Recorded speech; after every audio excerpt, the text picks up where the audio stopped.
ESD, electrostatic dissipative, flooring tiles play a crucial role in many environments, especially in sensitive electronic equipment.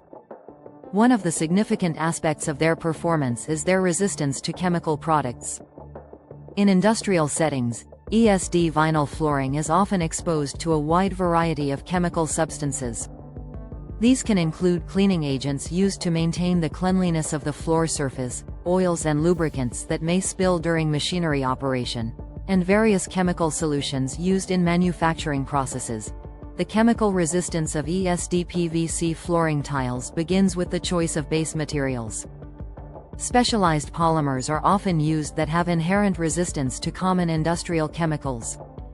ESD flooring tiles are made from PVC-based compounds that have been modified to resist the corrosive effects of acids and alkalis to a certain extent. This resistance helps to prevent the degradation of the anti-static flooring material, which could otherwise lead to a loss of its electrostatic dissipative properties. ESD static flooring tiles made by Y.H.F floors demonstrate chemical resistance by the EN ISO 26987 standard. This certification indicates that static control flooring tiles can endure exposure to a variety of chemical agents without experiencing significant damage, degradation, or changes to their performance.